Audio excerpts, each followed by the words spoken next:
이런 술식을 안 하고 예방하는 방법이 있다면 얼마나 좋을까요? 왜 수술 중에 문제가 생기나요? 상악동에 는 고리식재가 안으로 들어갑니다. 빼지 못한다고요? 그렇지 않습니다. 모든 분이 안전하게 뺄 수 있습니다. 먼저 라테랄 윈도우를 형성하시고요. 위에 5mm 이상 떨어진 곳에 트랩파인이나 라스키트의 코어를 이용해서 구멍을 뚫습니다. 그리고 트랩이 있는 석션 팁을 넣고 생리식염수를 예전엔 이쪽에 넣었는데 지금 이 구멍에 같이 넣고 있습니다. 넣습니다. 한번 도해도로 보겠습니다. 어떤 드릴을 이용해도 좋습니다. 라테랄 윈도우를 통상대로 만드십시오. 그리고 5, 6mm 떨어진 전상방에다가 코어로 구멍을 뚫습니다. 코어가 없으면 트랩파인을 쓰셔도 됩니다. 그렇게 하고 그 자리에다가 석션 팁을 안쪽 깊숙이까지 넣는데 이 석션은 트랩이 달렸기 때문에 이 안에 들어간 고리식재를 모아서 다시 쓸 수 있습니다. 그래서 이런 방법으로 이리게이션을 한다. 임상 보겠습니다.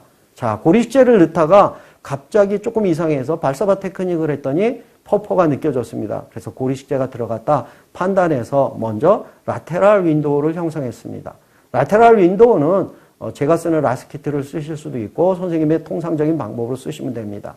적절한 사이즈로 확대를 위해서 기구를 3개 정도 활용했습니다. 그 이후에 앞쪽 전상방 쪽에 여기서부터 5mm 내지 6mm 당긴 앞쪽으로 와야 제가 석션을 넣기가 좋고 이리게이션 하시기가 좋습니다. 그래서 지금 와이드한 후에 그 앞에다가 이제 구멍을 뚫습니다. 지금 보시는 게 5.5mm 코어 드릴, 제가 쓰고 있는 라스키트에 있는 드릴이지만 이게 없으신 분들은 트랩파인을 넣으면 됩니다.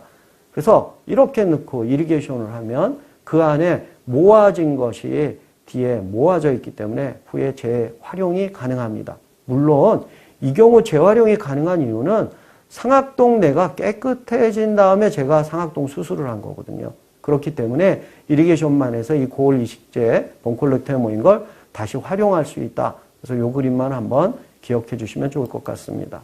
자, 그 이외에는 로마린다 파우치 선생님들이 많이 하고 있어서 이 방법은 그냥 넘어가고 있습니다. 동영상으로만 간단히 보죠. 저는 바이오랜드라는 회사에서 만든 오스가이드를 활용을 합니다. 콜라겐이죠. 포신으로 오리진이 되어 있고요. 이렇게 방리한 후에 거기 한 장을 올려놓고 걔로 다시 아티피시얼한 사이누스 본그라프트를 위한 엘리베이션을 시키는 겁니다. 자, 이렇게 올려놓습니다. 그리고 미네소타르 위에 부위를 살짝 고정하고 핀셋 또는 사이누스 큐렛을 이용해서 안쪽에다가 캐비티를 만들고 그곳에다가 임플란트 식립을 위한 통상적인 방법, 저는 오스테오톰을 좋아하기 때문에 오스테오톰을 활용해서 그곳에 공간을 만들고 뼈이식을 하면 됩니다. 자, 치과의 임플란트랑 관련된 합병증 많은 것들이 있지만 다른 것들은 다른 강의를 통해서 많이 들으실 수 있습니다. 이 2가지, 특히 고리식재의 함입에 대한 얘기를 드렸고요. 하나 더 말씀드리고 싶은 건 바로 이겁니다. 리텐션 시스트일까요? 뮤코실일까요? 그건 병리조직학적 진단만 가능합니다. 슈도시스트인 경우도 있죠. 이것을 아스피레이션만 하고 수술을 올린다면 4개월에서 6개월 내에 다시 발로닝이 되면 오스템이 폐쇄될 수 있습니다. 그래서 임플란트 수술에 대한 진단을 하고요. 라테랄 윈도우를 판 다음에 센터에 구멍을 하나 만듭니다. 이렇게. 자, 보시고. 그리고 그곳에다가 바늘을 꽂아서 엑슈데이트를 빼냅니다. 그리고 난 다음에 라테랄 월을 제거합니다.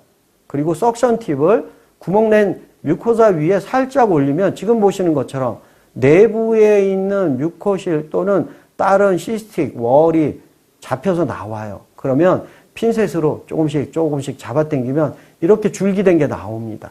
이런 방법으로 한 후에 아까 보여드렸던 통상적인 방법으로 멤브레인을 이용해서 만든 후에 고리식하고 임플란트 식립하고 이렇게 해서 보철이 들어가지면 되겠죠. 저희가 진단한 겁니다. 봤더니 이건 뮤코실로 진단이 됐어요. 시간 관계상 빨리 지나가겠습니다. 스트레이트드 실레이트드 컬럼나 에피셀롬이 있고요. 그래서 뮤코실이다. 이렇게 진단을 한 얘기입니다. 뭐 리텐션 시스도 저런 방법이 가능하겠습니다. 2010년 3월 24일 날 보철 들어가고 속에 이미지 아직 없습니다. 그렇지만 6개월, 1년, 2년, 3년 관찰해 봐야 된다. 이렇게 생각을 합니다. 실제로 오늘 말씀드린 여러 선생님들에 드린 메시지는 새로운 것이 아닙니다. 오돈토제닉 사이노사이티스는 학부에서 저희 모두가 치과 의사가 치료해야 되는 것으로 배웠습니다. 그럼에도 불구하고 저희들이 치료의 난이도를 생각하고 기구의 복잡도를 생각하고 시행치 못했던 분들도 꽤 많습니다. 어떠신가요? 상악동의 고을 이식술을 시행하시는 선생님들이 보시는 입장에 이 치료는 너무나 간단하지 않나요? 간단하고 안전합니다. 한번 같이 이런 케이스를 만들어서 저희 치과 영역의 파일을 지키는 방법은 어떨까요? 그런데 그보다 더 먼저 생각해야 될 건 페리오돈타이티스가 있는 경우에 우리가 페리오 컨트롤을 할 때 사이노사이티스, 사이너스 뮤코잘 시크닝에 대한 치료 결과를, 엔도돈틱 트리트먼트를 할 때 뮤코잘 시크닝에 대한 엔도돈틱 트리트먼트의 결과를 조금 더 저희들이 관심 있게 보면 어떨까요?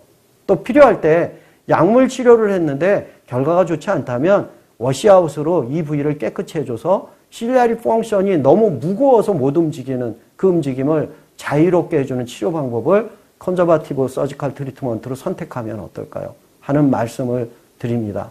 경청해 주셔서 감사합니다. 이상입니다.